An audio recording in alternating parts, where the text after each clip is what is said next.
Graça e paz, Deus abençoe sua vida. Tudo bem com você? Nós estamos vivendo o nosso primeiro módulo na Escola de Líderes, companheiros de julgo, falando sobre discipulado artesanal. E a nossa terceira aula hoje é um estilo imbatível de crescimento pessoal. Discipulado artesanal como maneira de crescimento pessoal. Quando Jesus nos chama para fazermos discípulos, ele contempla o todo, não apenas o exercício de obediência à missão, porque quando ele discipula os seus discípulos, ele os prepara para que eles sejam homens melhores, pessoas melhores, seres humanos que sejam cada vez mais semelhantes a Cristo. Todos nós almejamos sermos pessoas melhores nos nossos relacionamentos, especialmente no relacionamento intrapessoal, no relacionamento conosco mesmo, assim como Davi dizia: ó, minha alma, por que está abatida? Essa habilidade de comunicação é trazida através do discipulado e também, evidentemente, a comunicação interpessoal nos nossos relacionamentos, nossos círculos mais íntimos, como casamento, como namoro, como amigos e também nos relacionamentos profissionais.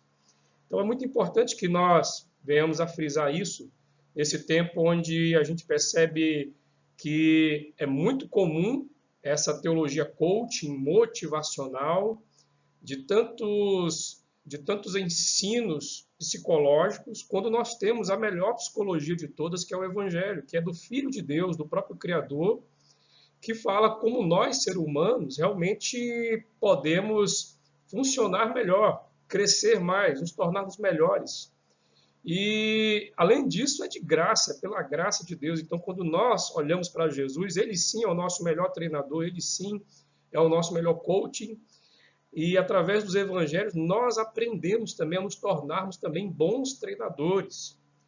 Nós podemos aprender muitas coisas em cursos como estes, podemos aprender nas faculdades, podemos aprender em diversos tipos de cursos, mas nada supera o que o Evangelho nos traz, porque ali é o próprio ensino de Jesus sobre como nós podemos nos tornar pessoas melhores, a fim de que possamos realmente salgar e iluminar outras vidas e trazendo uma proposta bem melhor do que aquelas que estão aí pelo mundo.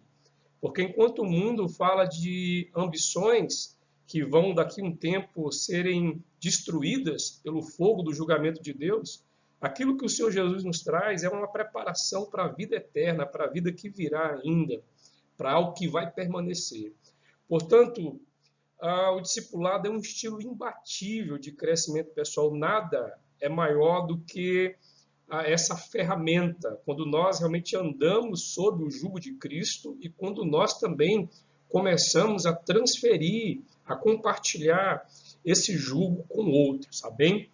Então, nós vamos começar, vamos desenvolver vamos aprofundar, melhor dizendo, a ideia do discipulado e vamos perceber ao longo do tempo como essa ferramenta é importante para que os nossos casamentos sejam bem-sucedidos, para que os nossos relacionamentos sejam bem-sucedidos. Não é apenas uma ferramenta de entrega da mensagem do Senhor, mas também é uma ferramenta sobre a qual o discipulador ele recebe muito mais do que ele entrega ao discípulo, porque ele cresce, ele é cristificado à altura do Senhor Jesus. Existe uma pesquisa muito interessante do Dr. Carl Horton sobre liderança. E essa pesquisa mostra que 0% dos líderes foram produzidos pelo púlpito em reuniões públicas de ensino ou pregação, ou seja, praticamente ninguém, pela pesquisa do Carl Horton, se tornou um líder, porque todo bom discipulador, ele é um líder por excelência. Ele é primeiro liderado por Deus, depois ele aprende a liderar a si mesmo, e aí, enfim, ele passa a liderar outro. Então, ele é um líder, ele é alguém que conduz, ele é um aio, um guia. E pelos púlpitos não foram produzidos líderes. Também não foram produzidos líderes nas nossas estruturas de formação de discipulado, que são conhecidas como EBDs, que é muito importante, mas no que tange ao discipulado prático de transferência de vida, de compartilhamento de jugo, na pesquisa do Carl Horton, 0. 10% dos líderes foram gerados no discipulado em grupos pequenos. Olha que interessante. 10%, então, foram alcançados, foram gerados dentro dos pequenos grupos. Olha a importância dos pequenos grupos. Mas nada supera essa relação de discipulado artesanal, porque 90% dos líderes foram gerados através de um relacionamento de discipulado um a um.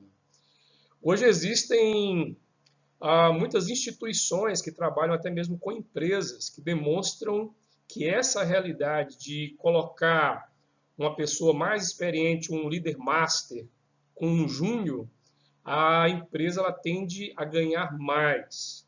Então, hoje, o próprio meio empresarial percebe isso, para você ter uma ideia, o próprio capitalismo. Mas essa ferramenta é uma ferramenta originária da palavra de Deus, do próprio Senhor Jesus.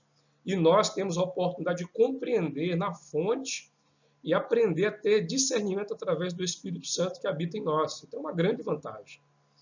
Eu quero destacar uma coisa ainda, que o ensino bíblico no púlpito e na IBD são fundamentais para desenvolver nossa espiritualidade, para alcançar vidas, mas é a vida relacional, na mais presente intimidade, que nos leva à maturidade cristã.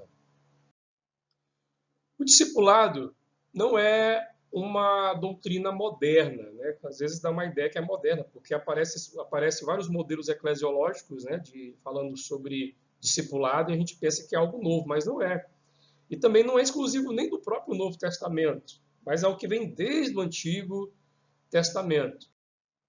O discipulado foi o modo primário de transmissão de conhecimentos e habilidades em todas as áreas, no ensino de filosofia, na formação de líderes e no treinamento de carpinteiros. E é bom lembrar que Jesus era um carpinteiro e era muito comum esse modo de aprendizado. Até hoje é, né, na carpintaria. A igreja moderna tornou o processo de aprendizado mecânico. Não que isso seja ruim, não que isso seja ruim. O problema é quando nós colocamos o foco nessa super contextualização de discipular. A prática do discipulado, então, ficou restrito a EBD, ficou restrito a pequenos grupos, ficou restrito a currículos 1 a 1 de materiais, material 1, material 2, material 3, 4, 5, né? O famoso trilho, né? Que visam apenas crescimento numérico e um crescimento de maturidade ainda muito sutil, muito leve. Os métodos atuais são importantes, mas o outro lado da moeda é que o discipulado artesanal ele foi negligenciado. Sabe, quando Jesus diz, o Espírito Santo vos lembrará as minhas palavras. Sabe, quando o Senhor ele diz que nós devemos caminhar 1 a 1 durante a missão, por exemplo, a missão dos 70, que daqui a pouco eu vou falar mais.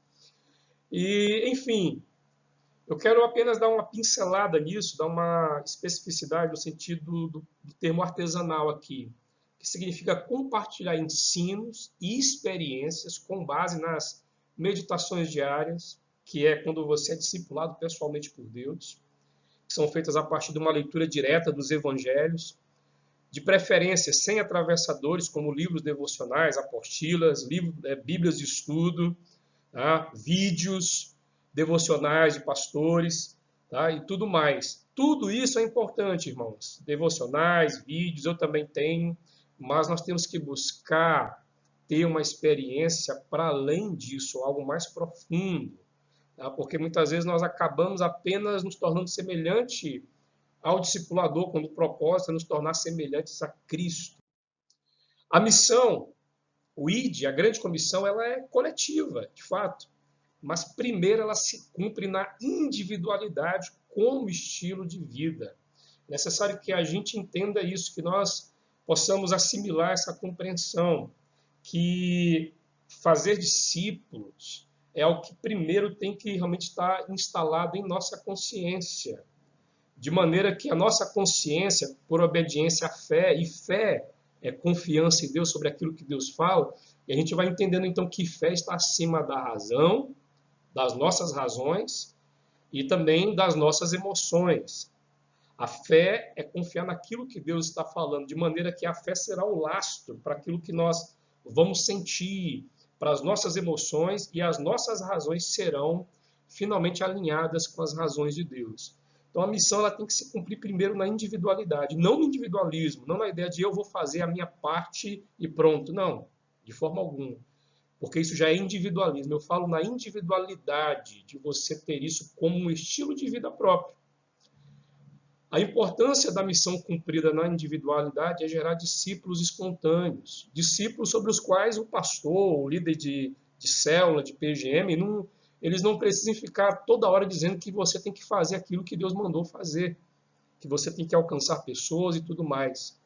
Nós precisamos desenvolver cada vez mais a consciência de que discipular é um benefício não só para quem recebe, mas muito mais para quem dá. Por isso a palavra diz, mais abençoado é quem dá e não é quem recebe.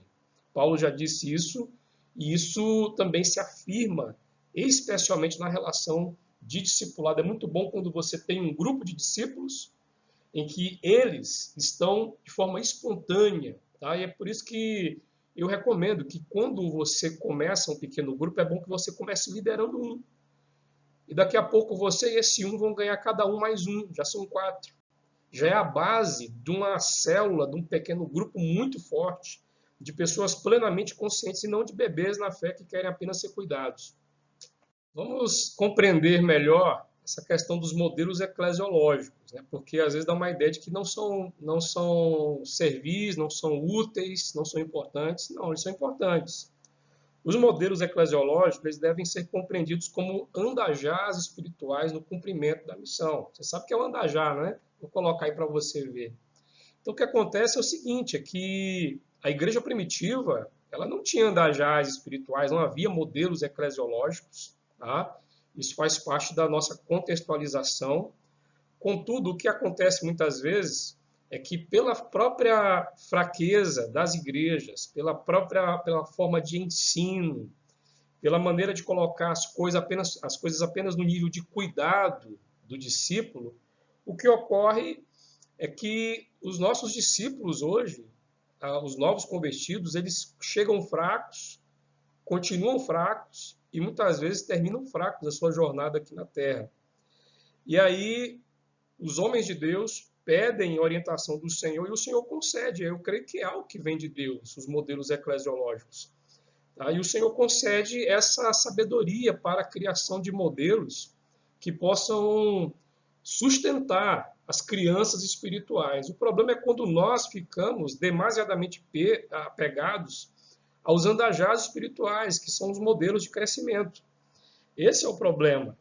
E aí imagine uma criançona, imagine uma pessoa aí de 15 anos, 20 anos, um adulto de 40 anos, num andajá desse, como é que é? Tá? Então ele fica ali preso, tá?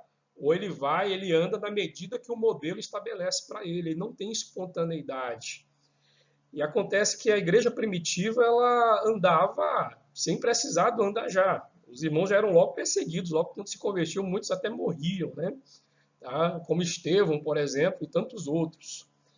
A igreja primitiva ela não tinha nenhum modelo eclesiológico. Nós podemos abrir mão? Podemos, é possível. Tá? Embora hoje seja muito difícil, por conta do mundo em que nós vivemos. As pessoas estão muito solapadas emocionalmente antes mesmo de chegarem à igreja. E dentro da igreja, muitas vezes a igreja ela acaba até estragando o discípulo no sentido de um cuidado exagerado e criar uma superdependência emocional, inclusive na relação um a um. Portanto, nós temos que achar o ponto de equilíbrio, entender que o modelo eclesiológico, no início, ele é importante para lançar as bases, para ajudar a sustentar as perninhas, e mesmo porque hoje a gente vive num tempo em que o pastor é entendido como uma pessoa que tem muita coisa para fazer, e realmente tem que administrar, tem que fazer aconselhamento, tem que fazer um bocado de coisa, e como é que ele vai cuidar? Ele coloca o andajá espiritual para os irmãos, é isso que a gente faz. Mas esse nunca foi o ideal de Deus. Tá? O ideal é que nós pudéssemos caminhar sem esses modelos eclesiológicos. Mas, visto a necessidade, o Senhor tem misericórdia de nós e nos abençoa com isso. No entanto, não podemos ficar presos aos modelos eclesiológicos. Então, eu já disse que são inegáveis os benefícios dos modelos eclesiológicos, mas o crescimento genuíno do discípulo é resultado de quê? é resultado direto com o Cristo dos Evangelhos, uma leitura profunda, uma leitura demasiada nos Evangelhos, conhecendo a personalidade de Jesus, a comunhão com a sua igreja local, que é para gerar compaixão, a sensibilidade, nos tornar cada vez mais humanos, semelhantes ao Senhor, e o serviço ao próximo, a dedicação ao próximo, entregar recursos e tempo. Nós estamos chegando ao fim dessa aula e eu quero fazer mais esse destaque, que o crescimento genuíno do discípulo é resultado disso. Tá? Resultado de uma comunhão com o Senhor, com a sua igreja e de serviço ao próximo. Amém? Então, que Deus abençoe sua vida e vamos estar nos encontrando aí para a próxima aula dentro em breve. Deus abençoe. Até uma próxima.